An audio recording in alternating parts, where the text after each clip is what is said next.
رب اشرح لي صدري ويسر لي امري واحلل عقدة من لساني يفقهوا قولي واجعل لي وزيرا من اهلي رب زدني علما رب زدني علما رب زدني علما رب يسر ولا تؤثر وتمم بالخير وبك نستعين اللهم اجرني في مصيبتي واخلف لي خيرا منها اللهم صل على سيدنا ومولانا محمد وعلى آلہ وصحابہ وبارک وسلم۔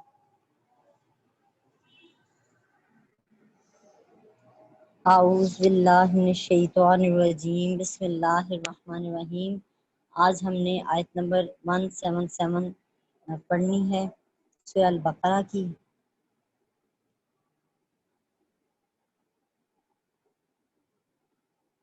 اعوذ باللہ من الشیطان الرجیم، بسم اللہ الرحمن الرحیم۔ لیس البر ان تولوا وجوہکم قبل المشرق والمغرب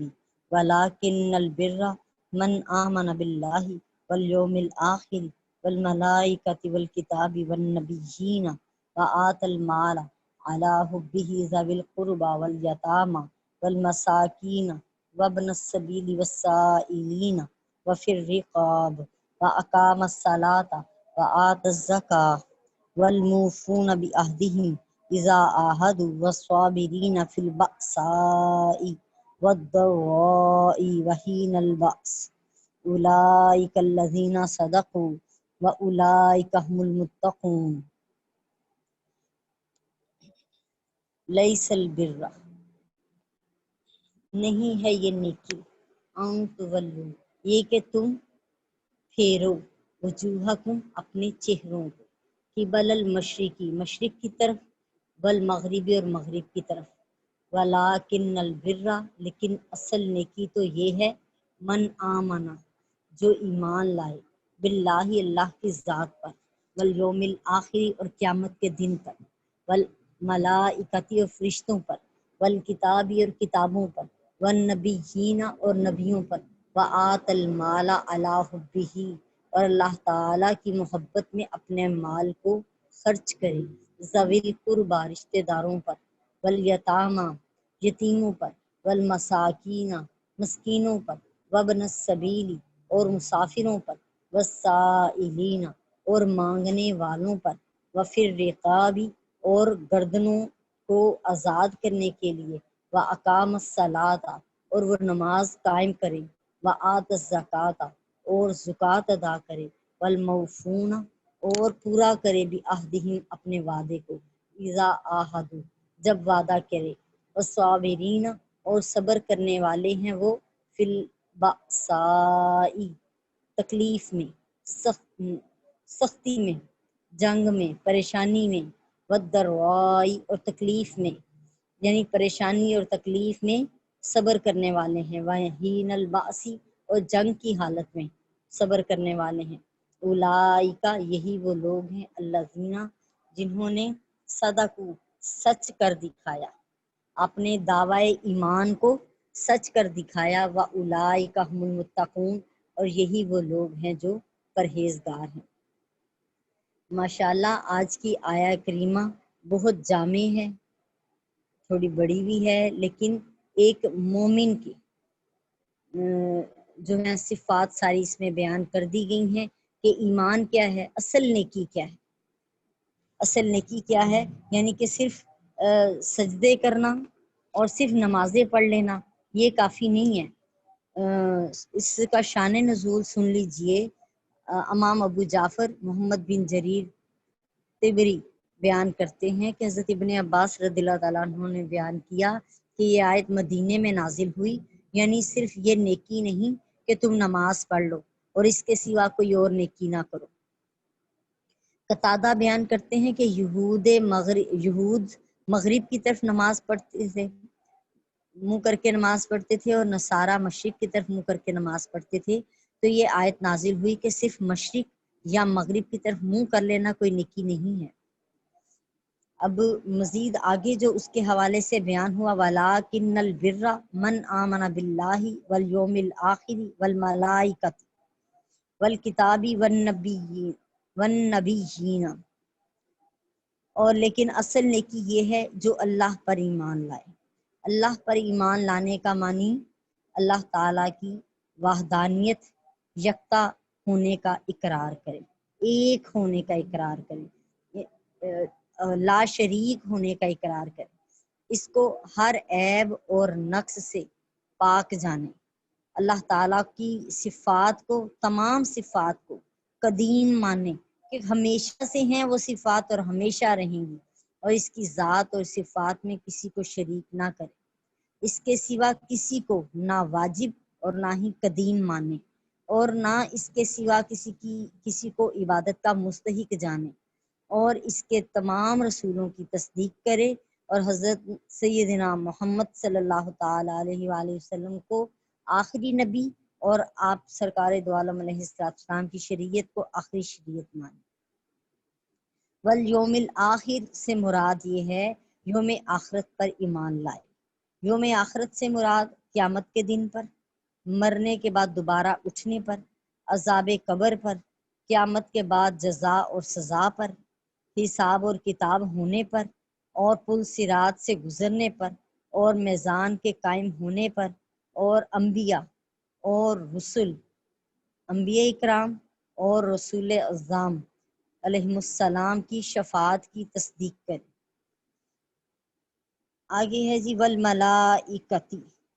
اور فرشتوں پر ایمان لائے۔ اس کا معنی یہ ہے کہ فرشتوں کو معصوم جانے، اور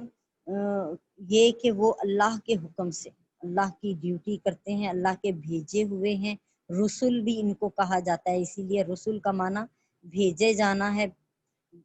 سو اللہ کا پیغام لے کر آتے ہیں، کرامن کاتبین کے اعمال کو لکھنے اور اللہ تعالیٰ کے احکام کے مطابق ان کے عمل کرنے کی تصدیق کرے۔ فرشتوں کے یعنی جو بیان ہوا اس حوالے سے کہ کرامن کاتبین اعمال کو لکھتے ہیں، اس کو سچ جانے، اللہ تعالیٰ کے احکامات کے مطابق یہ ہر حکم پر عمل کرتے ہیں، اس کی تصدیق کرے، اور یہ کہ فرشتوں کو تذکیر و تانیث سے بری جانے، یعنی نہ یہ مذکر ہیں اور نہ ہی یہ مؤنث ہیں۔ والکتابی، اور کتاب پر ایمان لائے۔ نیکی کیا ہے جی؟ پڑھا ہے کہ نیکی یہ ہے کہ اللہ پر ایمان لائے،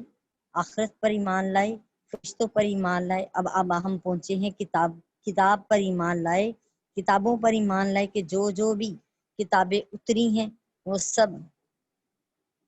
اللہ کی طرف سے برحق ہیں، سچ ہیں۔ 100 صحیفے ہیں اور 4 کتابیں ہیں، سب اللہ کی جانب سے اتری ہیں، سب کو حق جانے، اور کہ یہ مالک کی طرف سے ہیں، لیکن اس وقت یعنی پچھلی وہ کتابیں جن میں یہ تحریف کر چکے ہیں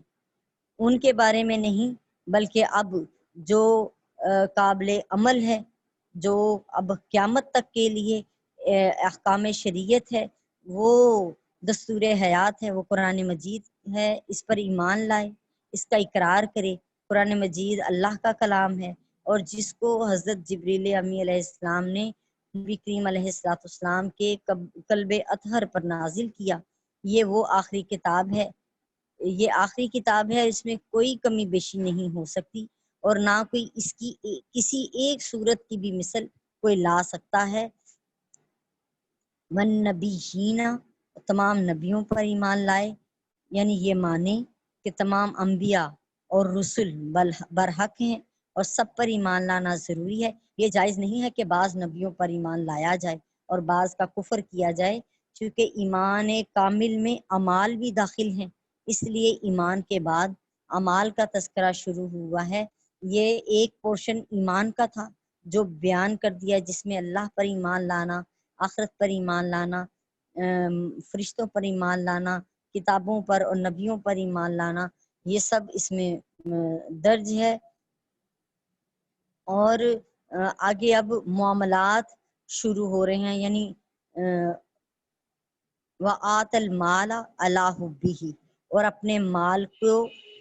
محبت کے باوجود اللہ کے حکم سے ذوی القربیٰ رشتہ داروں کو دے، والیتامى یتیموں کو دے، والمساکین مسکینوں کو دے، وابن السبیل اور مسافروں کو دے، والسائلین اور مانگنے والوں کو دے، وفر رقابی اور غلام آزاد کرنے کے لیے خرچ کرے۔ آتے ہیں اس طرف اور مال سے اپنی محبت کے باوجود اللہ کی راہ میں خرچ کرے۔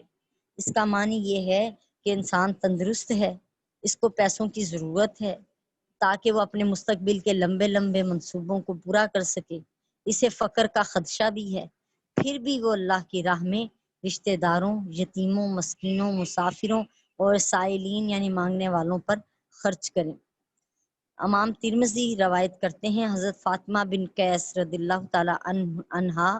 بیان کرتی ہیں کہ نبی کریم علیہ السلام سے زکوٰۃ کے متعلق سوال کیا گیا تو آپ نے فرمایا مال میں زکوٰۃ کے علاوہ بھی حق ہے۔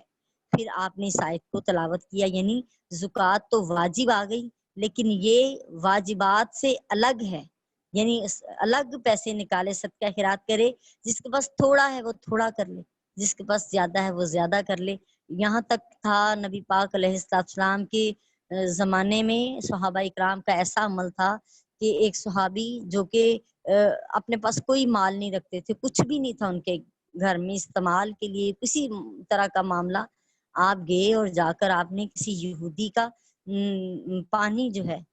ڈھویا، یعنی کنویں سے نکال نکال کر اس کے گھر تک پہنچایا، اور اس پر جو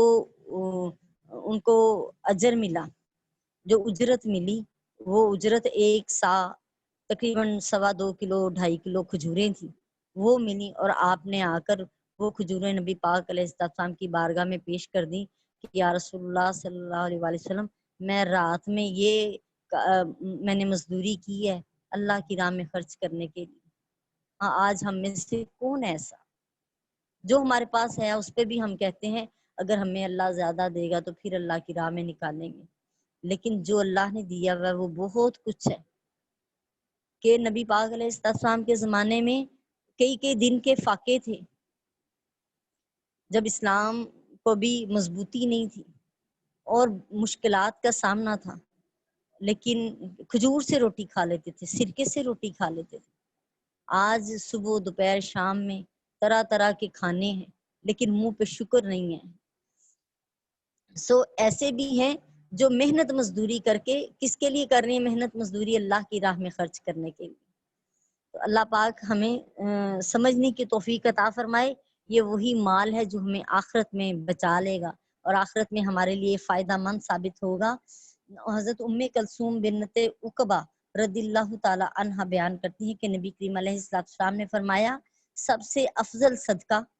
پہلو تہی کرنے والے مخالف رشتہ دار پر صدقہ کرنا ہے، یعنی ایسا رشتہ دار جو کنی کتراتا ہے اور دور رہتا ہے آپ سے اور مخالفت ہے اس کی آپ سے، اس کے صدقہ خیرات کا معاملہ کیجئے کہ تحفہ تحائف دے کر محبت کا اظہار کیجئے تاکہ جو درمیان کی خلش ہے، بغض ہے، کینہ ہے، وہ سب دور ہو جائے، کیونکہ میرے نبی کریم علیہ السلام نے فرمایا کہ یہ اس کے لیے رشتہ دار پر صدقہ کرنے کا 2 مرتبہ دگنا اجر دیا جاتا ہے،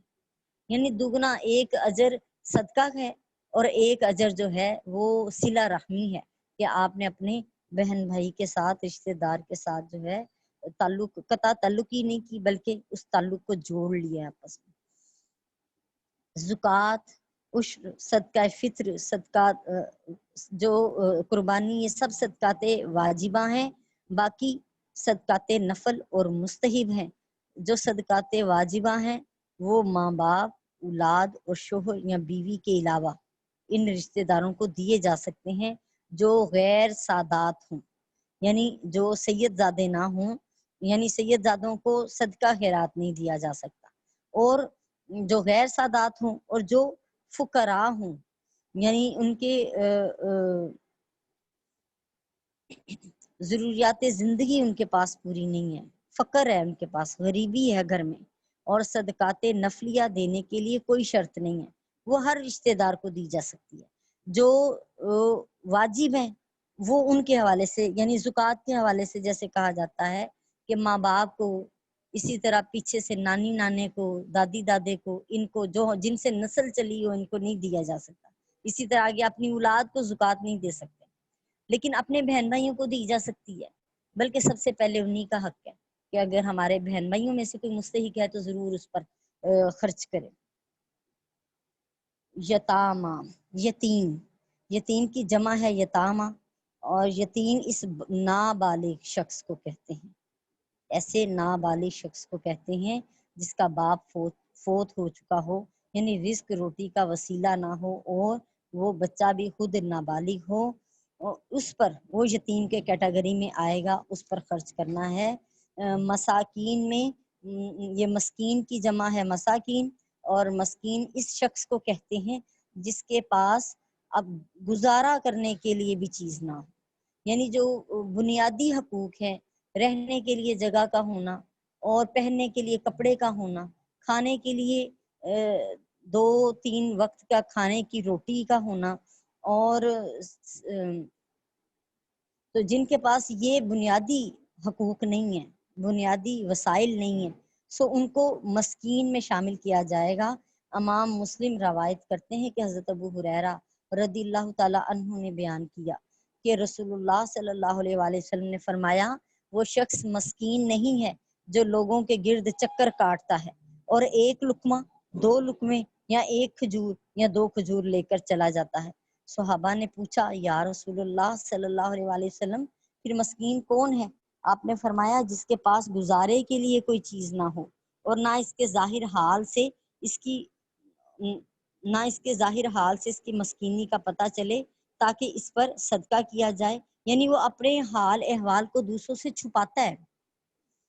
دوسرے لوگوں کے سامنے اس حال کو ظاہر نہیں کرتا اور نہ وہ لوگوں سے کسی چیز کا سوال کرے، ایسا مسکین ہے۔ ایسوں کو ڈھونڈ کر، جن کا حق ہے ان کو ڈھونڈیے اپنے ارد گرد، جو سوال نہیں کرتے، جو مانگنا پسند نہیں کرتے، اور جو ہے اپنی اس غریبی دعوے کو چھپا کے رکھتے ہیں۔ ابن السبیل، اس مسافر کو کہتے ہیں جو حالت سفر میں ضرورت مند ہو اور اس کے پاس ضرورت پوری کرنے کے لیے کوئی چیز نہ ہو، یعنی کیونکہ یہ راستے میں ہے تو راستے میں، کیونکہ اس وقت کوئی چاہے وہ کوٹھی کا مالک ہو لیکن امیر ہو کبیر ہو، لیکن کیونکہ راستے میں ہے اس وقت اس کے پاس کوئی وسائل میسر نہیں ہے، لہٰذا اس لیے نہ ہی اس کا کوئی جاننے والا ہے جس سے کہ وہ کوئی ادھار لے سکے یا جو اس کے لیے آسانی کا سبب بنے، اس لیے مسافر کو بھی، ایسا مسافر جو ضرورت مند ہو اس پر خرچ کرنا بھی جو ہے وہ خیر و عافیت کا باعث ہے اور صدقہ خیرات میں آتا ہے، کا حقدار ہے وہ بھی۔ سوال کرنے کی جو جائز حد ہے، سائلینا یعنی سائل کی جمع ہے، یعنی سوال کرنے والا، بلا ضرورت سوال کرنا شرعاً حرام ہے کہ، اور سائل کے لیے ضروری ہے کہ وہ اپنی ضرورت سے زیادہ کا سوال نہ کرے۔ امام مسلم روایت کرتے ہیں کہ حضرت ابو ہریرہ رضی اللہ تعالیٰ عنہ نے بیان کیا کہ رسول اللہ صلی اللہ علیہ وآلہ وسلم نے فرمایا، جو شخص اپنا مال بڑھانے کے لیے لوگوں سے سوال کرتا ہے وہ انگاروں کا سوال کرتا ہے، خواہ کم سوال کرے یا زیادہ سوال کرے۔ نبی کریم علیہ الصلوۃ والسلام نے فرمایا، جس کا حدیث پاک کا مفہوم یہ ہے کہ وہ شخص جو مستحق نہیں ہے لیکن پھر بھی لوگوں سے مانگتا پھرتا ہے تو قیامت والے دن اس حال میں اٹھایا جائے گا کہ اس کے چہرے پہ گوشت نہ ہوگا۔ حضرت عبد الرحمن بن عوف رضی اللہ تعالیٰ عنہ بیان کرتے ہیں کہ رسول اللہ صلی اللہ علیہ وآلہ وسلم نے فرمایا، کوئی شخص اپنے اوپر سوال کرنے کا دروازہ نہیں کھولتا مگر اللہ تعالیٰ اس کے اوپر فقر کا دروازہ کھول دیتا ہے، یعنی اگر کوئی جان بوجھ کر ایسا کرتا ہے، اس کو لت پڑی یا مانگنے کی، تو اس پر یہی حکم دیا جا رہا ہے کہ اللہ پاک کو کیونکہ یہ بات پسند نہیں ہے، یہ سمجھیں وہ رب کی ناشکری کر رہا ہے، جو اللہ نے اس کو دیا ہوا ہے اسی میں گزارا کر کے اللہ کا شکر نہیں کرتا بلکہ پھر بھی لوگوں سے مانگتا پھرتا ہے، تو اللہ پاک پھر اس پر تنگ دستی کا دروازہ کھول دیتا ہے۔ فقر سے مراد تنگ دستی ہے۔ حضرت قبیصہ بن مخارق حلالی رضی اللہ تعالی عنہ بیان کرتے ہیں کہ نبی کریم علیہ السلام نے فرمایا، 3 شخصوں کے علاوہ اور کسی شخص کے لیے سوال کرنا جائز نہیں۔ یہ 3 شخص کون سے ہیں؟ ایک وہ جو مقروض ہو، اس کے لیے اتنی مقدار کا سوال جائز ہے جس سے اس کا قرض ادا ہو جائے، اس کے بعد وہ سوال سے رک جائے۔ دوسرا وہ شخص جس کے مال کو کوئی ناگہانی آفت پہنچی ہو، جس سے اس کا سارا مال تباہ ہو چکا ہو، اس کے لیے اتنی مقدار کا سوال کرنا جائز ہے جس سے اس کا گزارا ہو سکے۔ تیسرا وہ شخص جو فاقہ زدہ ہو اور اس کے قبیلے کے 3 عقل مند آدمی یہ گواہی دیں کہ واقعی یہ فاقہ زدہ ہے، یعنی ایک ٹائم کی ملی ہے روٹی، دوسرا اور تیسرے ٹائم کے لیے اس کے کھانے کے لیے کچھ نہیں ہے، یا 2 دن نہیں اس نے کچھ کھایا، تیسرے دن اس کے پاس کچھ نہیں ہے، تو اس کے لیے بھی اتنی مقدار کا سوال کرنا جائز ہے جس سے اس کا گزارا ہو سکے۔ اور اے قبیصہ، نبی پاک علیہ السلام نے اس صحابی کو مخاطب کیا، ان 3 شخصوں کے علاوہ سوال کرنا حرام ہے، اور جو ان کے علاوہ سوال کرتا ہے وہ حرام کھاتا ہے۔ اللہ پاک اپنی پناہ میں رکھے اور محفوظ فرمائے۔ حضرت ابو بکر صدیق رضی اللہ تعالی عنہ جب آپ خلیفہ بنے تو کیونکہ سارا دن دین کی خدمت میں اور لوگوں کے مسئلے مسائل حل کرنے میں گزر جاتے کہ معاشی ضروریات کو پورا نہ کر پاتے، کاروبار نہ کر پاتے، کوئی تجارت نہ کر پاتے، سو سب نے مل کے فیصلہ کیا کہ مال غنیمت میں سے جو ان میں سے کچھ پیسے ان کے لیے مقرر کر لیے جائیں۔ سو وہ پیسے مقرر کیے اور راشن کچھ مقرر کر دیا گیا۔ راشن ان کے گھر میں آتا تھا، آپ نے اپنی زوجہ سے کہا، حضرت ابوبکر صدیق رضی اللہ تعالیٰ عنہ نے، کہ مجھے کھجور کا حلوہ کھلائیں، تو آپ نے کہا کہ گھر میں اتنا آٹا نہیں آتا کہ ہم اس سے کھجور کا حلوہ بنا سکیں، بس گزر بسر کے لیے ہے۔ لیکن بیویاں دیکھتی ہیں کہ شوہر کو کوئی چیز پسند ہے اور اس نے اظہار کیا ہے، سو انہوں نے روز کا کرنا شروع کیا کہ جو روز آٹا آتا اس آٹے میں سے 1 مٹھی آٹا بچا کے رکھ لیتی۔ سو کوئی 8 دن آپ نے اسی طرح ایک مٹھی آٹا کی بچائی، اور اتنا آٹا ہو گیا کہ اس میں کھجوریں ڈال کر حلوہ تیار کر کے دیا۔ آپ نے پوچھا کہ یہ کہاں سے آیا ہے؟ آپ نے فرمایا کہ ان کی زوجہ نے کہا کہ آپ نے خواہش کی تھی، لہٰذا میں نے روز کا 1 مٹھی آٹا جو ہے اس میں سے بچانا شروع کیا اور بچا کر آپ کے لیے یہ حلوہ تیار کیا ہے۔ تو آپ نے بیت المال جہاں سے آپ کا آتا تھا، راشن آتا تھا، وہاں گئے اور وہاں جا کے آپ نے کہا کہ میرے جو روز آنے والا آٹا ہے اس میں سے 1 مٹھی آٹا کم کر دو۔ اس کا مطلب یہ ہے کہ میں 1 مٹھی کم آٹے سے بھی گزارا کر سکتا ہوں۔ ایسی سوچ کس کی ہے؟ میرے نبی کے صحابہ کی۔ آج ہم میں کس قدر لالچ ہے کہ ڈھیروں ڈھیر راشن کے ڈھیر ہیں، اور کوئی ایسا ہے جو مانگنے سے کتراتا ہے اور اسے 1 تھیلا بھی نہیں ملتا، اور کچھ ایسے ہیں کہ جو 10 تھالے 10 جگہوں سے اڑا کر لے جاتے ہیں اور جا کے بیچ کر پیسے اس کے کھاتے ہیں۔ اللہ اپنی پناہ میں رکھے۔ اور کئی ایسے ہیں جن کی زکاتیں گورنمنٹ کی طرف سے ملتی ہیں تو وہ جبکہ وہ حقدار بھی نہیں ہیں لیکن خود ان کا مال کھا جاتے ہیں، دوسرے حقداروں کا مال وہ خود کھا جاتے ہیں اور اپنے آپ کو مستحق بنا کر کاؤنٹ کرتے ہیں۔ کیا ان سب پیسوں پہ، کیا ان پر یہ حلال ہے؟ کیا اللہ کی بارگاہ میں وہ سارا مال جو حرام مال یہ ہڑپ کرتے ہیں ان پر پکڑ نہیں ہے؟ اللہ پاک محفوظ فرمائے، ہمیں اپنے حفظ و امان میں رکھے۔ سائلین کو دینے کے حوالے سے مصنف کی تحقیق یہ ہے کہ جو شخص تندرست ہو، کمانے کے لائق ہو،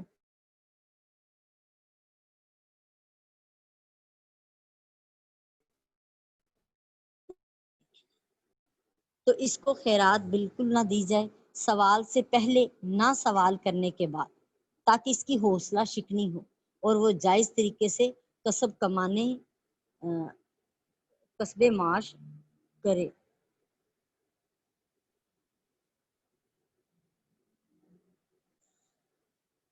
لیکن یہ حکم اس وقت ہے جب حتمی طور پر معلوم ہو کہ وہ سائل تندرست ہے اور کمانے کے لائق ہے، اور جب یہ معلوم نہ ہو تو کسی مسلمان سائل کے ساتھ حسن ظن رکھتے ہوئے، یعنی اچھا گمان کرتے ہوئے اس کے سوال کو جائز سمجھا جائے۔ مثلاً یہ کہ ہو سکتا ہے کہ وہ کسی اپنے کپڑوں کے متعلق سوال کر رہا ہو، یا وہ اپنی بیوی بچوں کے کسی علاج کے لیے یا کسی اور شدید ضرورت کی وجہ سے سوال کر رہا ہو، یا وہ کوئی طالب علم ہو یا کوئی مسافر ہو، یا جن کے متعلق معلوم ہو کہ وہ ضرورت مند ہیں یا بے روزگار ہیں، یا ان کی آمدنی، ان کی خوراک، لباس، رہائش، تعلیم، علاج وغیرہ ان کے لیے کافی نہیں ہے، تو ان کے سوال کے بغیر از خود مدد کرنی چاہیے۔ یہ یعنی ضرورت ہی نہ پیش آئے کہ کوئی مانگے، بلکہ اپنے اندر اتنا دینے کا جذبہ ہو اور اپنے ارد گرد ان لوگوں کو ڈھونڈیں، وہ چھپے بیٹھے ہیں اور وہی اصل حقدار ہے اس کے۔ اور جو لوگ مسجد میں آ کر سوال کرتے ہیں، ان کے حال کا اکثر و بیشتر لوگوں کو علم نہیں ہوتا، اگر وہ نمازیوں کے آگے سے نہ گزریں اور لوگوں کی گردنیں نہ پھنانگے اور گڑ گڑا کر سوال نہ کرے، تو ان مسلمان سائلوں کے ساتھ حسن ظن رکھتے ہوئے ان کے سوال کو جائز صورت پر محمول کرنا چاہیے، یہاں تک کہ ان کی مدد ہو جائے۔ غلام کو آزاد کرنے کے دو معنی ہیں، یہ ہم یہاں پہ پڑھ چکے ہیں، نیچے آ رہا ہے۔ غلام کو آزاد مکمل طور پہ آزاد کر دیا جائے، یا پھر جو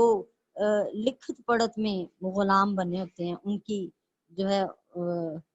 بدلے کتابت، یعنی جتنے پیسوں میں وہ کتابت کی گئی ہے وہ دے کر اس کو آزاد کروا دیا جائے۔ غلام آزاد کرنے کا بہت زیادہ ثواب ہے۔ امام مسلم روایت کرتے ہیں کہ حضرت ابو ہریرہ رضی اللہ تعالیٰ عنہ بیان کرتے ہیں، رسول اللہ صلی اللہ علیہ وآلہ وسلم نے فرمایا، جس شخص نے کسی مسلمان غلام کو آزاد کیا، اللہ تعالیٰ اس کے ہر عضو کے بدلے میں آزاد کرنے والے کا ہر عضو جہنم سے آزاد کر دے گا۔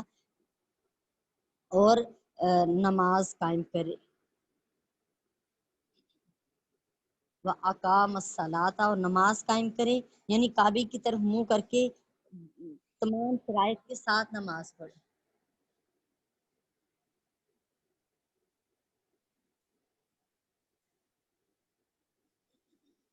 بسم اللہ الرحمن الرحیم، یعنی نماز کو اس کے حقوق کے ساتھ ادا کرے۔ تو کیا ہیں حقوق جی نماز کے؟ نماز کو وقت پر پڑھے، اور جو نماز کی شرائط ہیں وہ پوری کرے، اس کے ساتھ نماز میں یکسوئی ہو، عاجزی ہو، نیاز مندی ہو، اور زکوٰۃ ادا کرے۔ یعنی جو شخص صاحب نصاب ہے وہ 1 سال گزر جانے کے بعد اس مال کا 40واں حصہ مستحقین کو ادا کرے۔ نماز پڑھنے سے روح پاک ہوتی ہے، اور زکوٰۃ ادا کرنے سے مال پاک ہوتا ہے۔ نماز پڑھنے سے